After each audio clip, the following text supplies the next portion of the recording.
네, 오늘 말씀은 좀 긴데요. 아주 간단하게 쉽게 말씀을 드리겠습니다. 5절부터 보면은 모세가 기록하되 율법으로 말미암는 의를 행하는 사람은 그 의로 살리라 하였거니와 이렇게 되어 있는데 그렇게 6절까지 이어서 읽으면 이게 무슨 말인지 잘 모르는데요. 5절 말씀에는 하지만 그것은 불가능하다라는 말이 생략되어 있는 거예요. 그러니까 율법으로 말미암는 의를 행하는 사람은 그 의로 살리라 하였거니와 하지만 그것은 불가능하다. 그러니까 율법으로 말미암아 의를 얻을 수가 없잖아요. 그렇게 살 수가 없으니까 그것은 불가능하다라는 얘기를 하는 거고요. 그러니까 초점은 6절에서 이어지는 믿음으로 말미암는 의죠. 6절부터 하는 얘기는 어, 이 믿음으로 말미암는 의, 그러니까 복음이죠, 복음. 이 복음의 소식은 멀리서 찾을 필요 없다라는 거죠. 우리 가까이에 있다라는 얘기를 하고 있는 겁니다. 그래서 하늘에 올라가겠느냐, 아니면 무적행에 내려가겠느냐, 그럴 필요 없다. 하늘에 올라갈 필요 없다. 왜냐면 예수님께서 내려오셨기 때문에. 그리고 무적행에 내려갈 필요가 없다. 왜냐면은 예수님께서 부활하셨기 때문에. 그 얘기입니다. 뭐잘 잘 읽어보시면은 그 얘기라는 거 여러분 이해하실 수 있을 거예요. 그래서 이 복음이 멀리 있지 않다. 우리 가까이에 있다. 저 8절 보면 이 말씀이 내게 가까워서 내 입에 있고 내 마음에 있다. 이게 우리가 전파하는 믿음의 말씀이다. 하나님의 말씀이 우리 가까이에 있다는 얘기를 하고 있습니다. 그리고 이제 9절부터 내가 만일 내 입으로 예수를 주로 시인하며 또 하나님께서 그를 죽은 자 가운데서 살리신 것을 내 마음에 믿으면 구원을 받으리라 하면서 10절에 아주 유명한 말씀, 우리가 많이 외우고 있는 말씀이 10절에 나오는데 사람이 마음으로 믿어 의의 일이고 입으로 시인하여 구원에 이르느니라. 이 말씀은 마치 이제 우리가 입으로 시인하지 않으면 구원을 받지 못하는가라는 그런 오해를 하게 될 수도 있는데 그렇지 않습니다. 이거는 강조해서 같은 말을 2번 반복한 거예요. 그러니까 우리가 시인하지 않아도 마음으로 믿으면은 구원을 받습니다. 그런데 다시 한번 강조를 해서 입으로 시인해서 너 구원을 얻느니라. 이거 똑같은 말을 강조하면서 얘기한 거예요. 다만 이제 예수님을 진실로 믿은 자들이 그 예수님을 믿는다는 그 입술의 고백을 하지 않을 수는 없다는 거죠. 그래서 그 고백을 하게 하잖아요.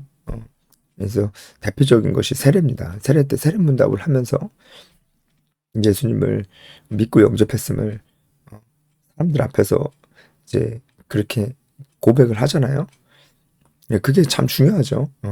마음으로 믿는 것만으로도 구원에 이르지만 입으로 시인하는 것 또한 중요합니다. 그런 의미에서 반복해서 같은 말씀을 하고 있는 것이다라고 볼 수 있습니다. 그래서 11절에 그를 믿는 자는 부끄러움을 당하지 않는다. 그를 믿는 자는 구원을 얻게 되는 것이죠. 자, 이제 12절부터는 이 복음이 모든 이들에게 보편적으로 주어졌다라는 얘기를 하고 있습니다. 유대인에게나 헬라인에게나 모든 사람에게 다 주어졌고 13절에 누구든지 주의 이름을 부르는 자는 구원을 받으리라. 이 말씀도 유명한 말씀이죠. 모두에게 주어졌다라는 것입니다. 그러면서 14절부터는 이 복음을 전하는 자들이 얼마나 중요한가라는 얘기를 하고 있어요. 그래서 14절부터 보면은 믿지 않는 자를 어떻게 부르며 듣지 못한 자를 어떻게 믿으며 전파하는 자 없이 들으며 보내시는 받지 않으면 어찌 전파하려. 그러니까 이게 거꾸로 보면은 전파하는 자들은 보내심을 받은 자들이고 그 전파하니까 듣게 됐고 듣게 됐으니까 들었으니까 믿을 수 있었다는 거죠.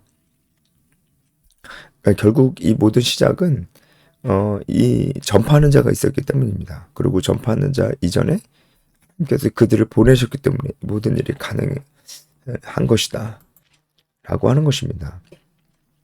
결국 하나님이 이 복음을 들고 가는 자들을 보내시는 거예요.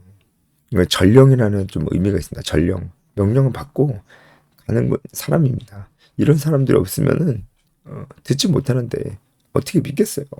그러니까 이 복음을 들고 가는 자들이 너무나 중요합니다. 그래서 아름답도다 이렇게 나와 있어요. 이게 원어로 보면은 얼마나 아름다운가 이렇게 나와 있습니다. 그러니까 정말 이 로마서에서도 다시 한번 복음을 전하는 일이 진짜 우리가 해야 될 일이라는 것을 다시 한번 얘기해 줍니다. 네, 이제 16절부터는 다시 이스라엘 얘기가 나오는데요. 그러니까 이렇게 그러니까 우리에게 가까이 있는 복음, 그리고 이렇게 보편적인 복음, 모든 이들에게 열려진 복음, 믿기만 하면 구원받을 수 있는 이 복음, 그리고 이 복음을 전파하는 자들의 그런 수고, 이런 것들이 이렇게 있는데도 이스라엘은 듣지도 못했고 알지도 못했다라는 거예요. 그 얘기가 이제 나옵니다. 그러나 그들이 16절 다 복음을 순종하지 아니하였도다. 이스라엘이에요. 이스라엘이 복음을 듣고 들었으면서도 이제 믿지 않았고 이제 그들이 알고 있음에도 믿지 않았다는 것을 지적을 하면서 이사야와 모세의 그를 인용을 해서 이스라엘 백성들에게 이스라엘 백성들이 믿지 않음을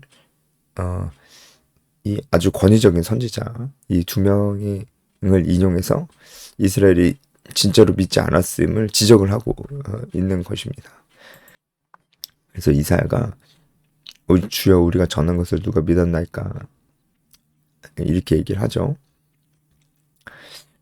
믿음을 들으면서 나고 들으면 그리스도의 말씀으로 말미암느니라. 그러니까 이스라엘 백성들이 들었다는 거예요. 들었는데 그들이 믿지 않았다라는 거예요. 하나님 말씀으로부터 나왔는데도 그것이 들려졌는데도 이스라엘 백성들은 듣지 않았다라는 겁니다.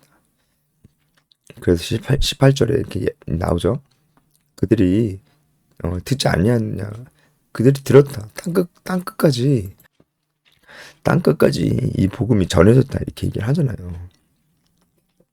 19절부터는 이스라엘이 알지 못했느냐, 그러니까 이스라엘이 이해하지 못했느냐라는 거예요. 그것도 아니라는 거예요. 이때 이제 모세를 인용해서 말하는 게 내가 백성 아닌 자로서 너희를 시기하게 한다는 말씀이 무슨 말이냐면 이 백성 아닌 자가 이방인이에요. 그러니까 이방인들이 하나님을 이렇게 믿게 되는 것을 보면서 이스라엘 백성들이 시기하게 될 거라는 거죠. 노엽게 될 거라는 거죠. 이방인들이 이제 하나님의 자녀가 되는 것을 보면서 또 이사야를 인용하죠. 이사야도 마찬가지로 나를 찾지 아니하는 자들이 바로 이방인들입니다. 내게 묻지 않는 자들이 바로 이방인들입니다.